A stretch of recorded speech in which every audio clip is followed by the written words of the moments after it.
Boker Tov. Concernant l'allumage de la Hanoukia, quelle est l'huile qu'il faut préférer? Il faut choisir l'huile d'olive pour deux raisons. Premièrement, parce que la flamme est limpide.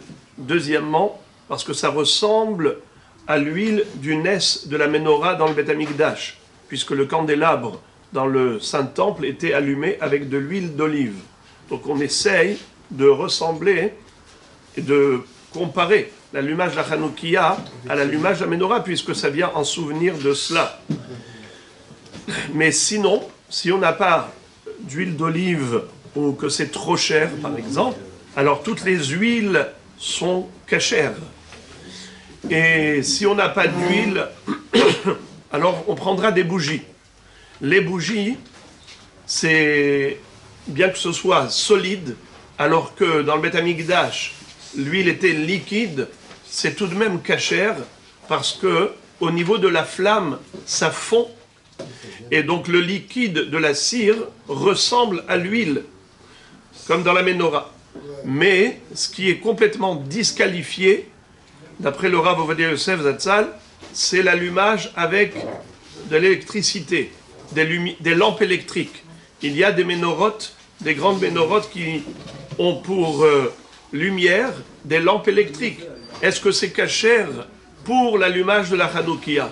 Il ne faut surtout pas réciter de bracha là-dessus, même si on allumera à titre symbolique dans des manifestations publiques, mais puisque c'est juste de l'électricité, il n'y a pas de combustible liquide comme dans le Beth Amikdash, alors il ne faudra pas faire la bracha là-dessus. Est-ce qu'il faut que ce soit de l'huile qui est consommable? Il est suffisant que ce soit consumable. C'est-à-dire, dans le sens où on vous vend aujourd'hui, je ne sais pas si vous avez vu, sur les rayons au Sherad ou autre, il y a Shemen Zaït la Maor. Il y a Shemen Zaït le Maor, il y a Shemen Zaït la Achila.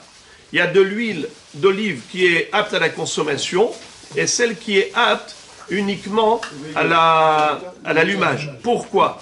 Parce que celle qui est pour l'allumage, elle est très amère. Elle n'est pas aussi radoucie que elle n'est pas digeste. Ou bien il y a dedans beaucoup d'acide. De ce fait, ce n'est pas consommable. Est-ce que c'est un problème, le fait que le Shemen Zaït ne soit pas comestible? Eh bien, c'est un long débat entre les poskim aujourd'hui, mais la halakha, selon Rav Ovadia Yosef Zatzal, c'est qu'il n'y a pas de problème. Pourquoi? Parce que on n'a pas besoin de ressembler à 100% au Shemen Zaït de la Ménorah. Le Shemen Zaït de la Ménorah, il était aussi Katit la Maor. Ça veut dire la première goutte de la pression à froid de chaque olive. Alors, est-ce qu'aujourd'hui on va exiger Shemen Katit? C'est sûr que non. Simplement, si jamais il y a eu par exemple quelque chose de dégoûtant qui est tombé dans l'huile, alors l'huile maintenant, elle n'est pas consommable parce qu'elle est écœurante. Ça, c'est assourd de s'en servir. Pourquoi? Akriveuna lefehatecha. Parce que c'est un bisayon de la mitzvah. Tu ne vas pas utiliser de l'huile dégoûtante. Alors, de l'huile dégoûtante, non, mais de l'huile comestible, inutile. On peut se servir de l'huile qui est également, comment on appelle ça, coagulée. Vous savez qu'aujourd'hui, ils vous vendent de l'huile d'olive qui est coagulée. Ça aussi, c'est valable parce que au niveau de la flamme, ça fond. Et comme on a dit tout à l'heure, au niveau de la flamme, c'est liquide, comme l'huile d'olive.